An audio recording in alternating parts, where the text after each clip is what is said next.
Manontany hoe nakazay kosa ozy a reo hira fahiny satria be lehibe ny vaovao izay tonga any amintsika tsy ratsy akory fa tsara izy mahafinaritra fa kanefa kosa mbola hafa ihany a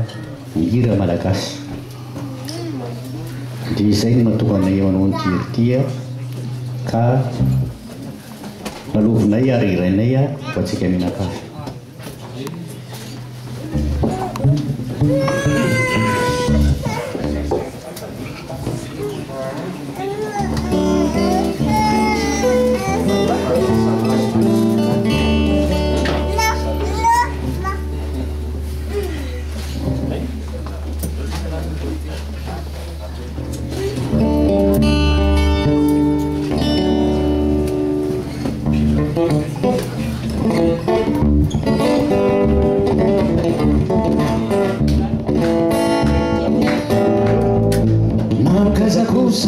Reo hira vahiny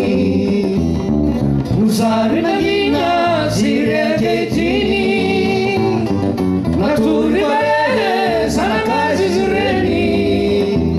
sady lasa tokoa ka tsy voateniteny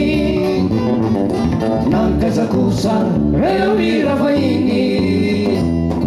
nozary nahina ziry ankehitriny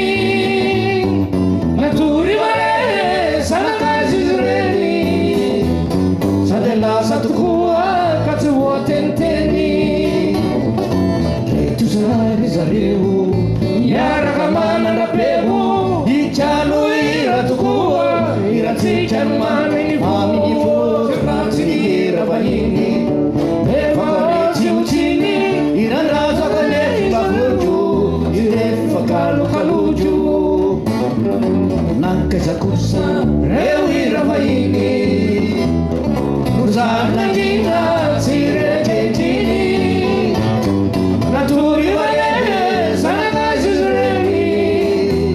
sady lasa tokoa ka tsy voateniteny